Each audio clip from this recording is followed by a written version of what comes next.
दुनिया के बड़े मुस्लिम देश की बात करेंगे, इंडोनेशिया, जिसके राष्ट्रपति ने अपने डीएनए को भारतीय कह दिया। तभी से ही जो मुस्लिम वर्ल्ड है उसमें खलबली मच गई है। लेकिन अब पाकिस्तान में भी सनातन का ध्वज लहराने लग गया। यकीन मानिए, महाकुंभ में पूरे पाकिस्तान की घर वापसी होने वाली, और ये दावा हमारा दावा नहीं है बल्कि पाकिस्तान की आवाम का है, जो सनातन के महापर्व में शामिल होने के लिए संगम में आस्था की डुबकी लगाने के लिए बेचैन हुए पड़े हैं। जानते हैं, हर पाकिस्तानी मुस्लिम की बस एक ही ख्वाहिश है, सनातन की शरण में आने की ख्वाहिश। आखिर कैसे शहबाज के मुल्क से उठी सनातन की अलख? क्यों पाकिस्तानी मुसलमान योगी की रट लगाए बैठे हैं? पूरी खबर विस्तार से इस रिपोर्ट में। अब तक हिंदुस्तान के मुसलमानों को आपने घर वापसी करते देखा। अब तक ईसाई धर्म से जुड़े लोगों को फिर से हिंदू धर्म अपनाते देखा, मगर अब पूरा पाकिस्तान घर वापसी करेगा। पाकिस्तान के मौलवी, मौलाना या फिर आम मुसलमान ही नहीं, बल्कि पाकिस्तान में मौजूद तमाम जमातें भी सनातन की शरण में आएगी। धर्म तो दुनिया में एक ही है, वह है सनातन धर्म। बाकी धर्म नहीं है, मत हैं, पंथ हैं, उपासना विधि है। सनातन के महापर्व यानी महाकुंभ में शामिल होने के लिए पाकिस्तान बेचैन है, छटपटा रहा है।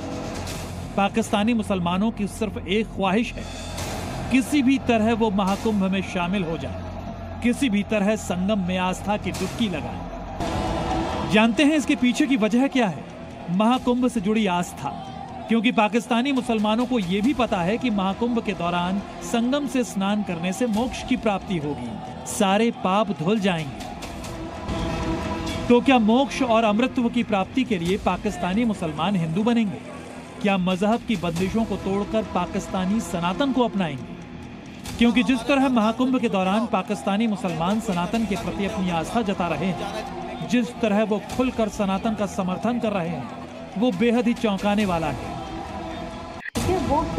एक मुस्लिम महिला का बयान कट्टरपंथियों को नश्तर की तरह चुप सकता है। पाकिस्तानी मौलवी, मौलाना भी इस महिला के बयान से जल भून सकते हैं। लेकिन कितनों की जुबान पर पाकिस्तान ताला लगाएगा? सच तो सामने आकर रहेगा, वो ये कि सनातन ही सत्य है, सनातन का स्वरूप विराट है। जो लोग सनातन धर्म पर बार बार प्रश्न खड़ा करते हैं, उनको मैं बोलना चाहता हूं, सनातन धर्म ने कभी किसी का अहित नहीं किया, सबको गले से लगाया। शायद यही वजह है कि पाकिस्तानी आवाम योगी का नाम जप रही है। महाकुंभ में शामिल होने के लिए, आस्था की डुबकी लगाने के लिए खुद को सनातन में समर्पित करने की गुहार लगा रही है, वो भी पाकिस्तान में बैठकर तमाम कट्टरपंथी मौलानाओं को चुनौती देते हुए। बेशक आज हर पाकिस्तानी मुसलमान महाकुंभ से महरूम है, वो चाहकर भी महाकुंभ में शामिल नहीं हो सकता, सनातन के विराट स्वरूप को देख नहीं सकता।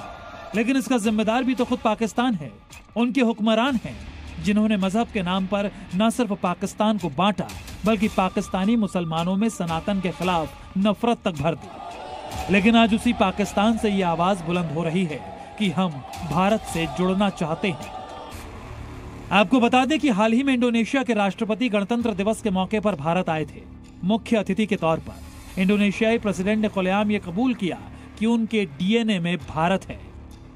इंडोनेशिया एक मुस्लिम मुल्क है, लिहाजा इंडोनेशिया के राष्ट्रपति प्रबावो सुबियांतो के इस बयान के बाद मुस्लिम वर्ल्ड में खलबली मच गई। कई मुस्लिम देश भड़क गए। पाकिस्तान ने भी इस बयान पर आपत्ति जताई। लेकिन जानते हैं, जब पाकिस्तानियों से इस बारे में सवाल पूछा गया तो उन्होंने पाकिस्तान की कट्टरपंथी ब्रिगेड को आईना दिखा दिया। सुना आपने, पाकिस्तानियों के डीएनए में हिंदुइज्म है, और यही हिंदुइज्म पाकिस्तानी मुसलमानों को धीरे धीरे सनातन की तरफ खींच रहा है। हर पाकिस्तानी सनातन की शरण में आना चाहता है, सनातन को अपनाना चाहता है, वो भी जबरन या फिर लालच के जरिए नहीं, बल्कि अपनी मर्जी से। यकीनन महाकुंभ से बड़ा कोई आयोजन नहीं होता, क्योंकि संगम की रेती पर धर्म, आस्था और एकता का भी समागम होता है। और इसके पीछे की वजह है सनातन धर्म, जिसकी गूंज अब मुस्लिम देश पाकिस्तान में भी सुनाई दे रही है। ब्यूरो रिपोर्ट, जी मीडिया। मदरसों के अंदर बच्चों के साथ तुम्हारे मौलवी मुंह काला करते हैं। तुमने मदरसे इसलिए बनाए हुए हैं ताकि तुम बच्चों के साथ मुंह काला करो। ये लो आप फकी वाला जवाब मुझसे। किस मदरसे में यह काम नहीं होता?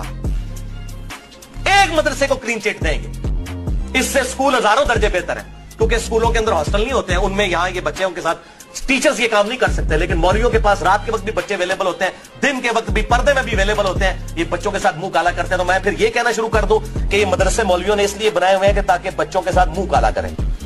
और मदरसों के माहौल जो है ना हमसे ढके छुपे नहीं है। 5-6 साल मेरी उम्र थी, उस वक्त से मैंने मदरसों में जाना शुरू किया।